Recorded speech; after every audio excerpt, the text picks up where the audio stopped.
The ark of God's presence entered the city, and King David danced in celebration. But his wife wasn't too happy about how foolish she thought he looked. But as the ark of the Lord entered the city of David, Michal, the daughter of Saul, looked down from her window. When she saw King David leaping and dancing before the Lord, she was filled with contempt for him. When David returned home to bless his own family, Michal, the daughter of Saul, came out to meet him.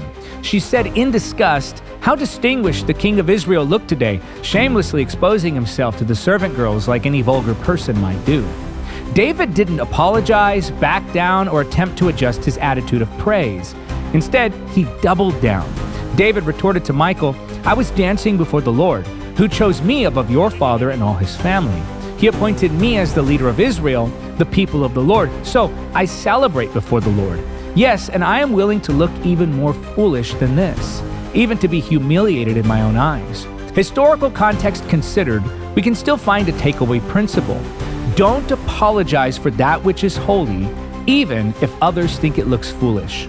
Far too many believers shy away from demonstrations of the Holy Spirit's power because others criticize them for being too showy. While I understand that sometimes people add unnecessary hype to moves of the Spirit, we must recognize that God's power is a spectacle. It's supernatural and spectacular. When someone gets healed, that's a reason to celebrate. When a miracle happens, are we to keep it a secret?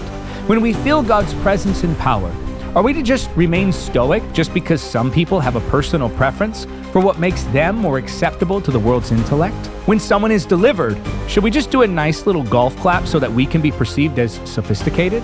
Often, what people claim is biblical balance is actually just their personal preference. Claiming to want improvements to the move of the Spirit, many just want to create a movement in their own image. Listen, I get it.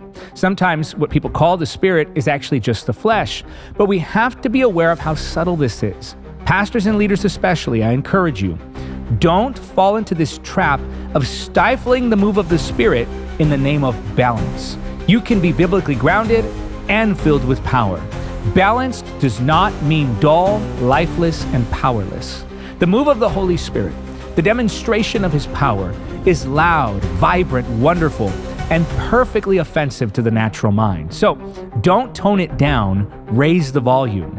Now is the time to lean into the move of the Spirit, not to apologize for it or explain it away. Go all in. Double down. Be as David, who said, "Yes, and I am willing to look even more foolish than this." Be bold. We are not ashamed of the power of the Holy Spirit. We say, "Welcome, Holy Spirit." To learn more about the power of the Holy Spirit, get Holy Spirit, God within you at EncounterTheSpirit.com.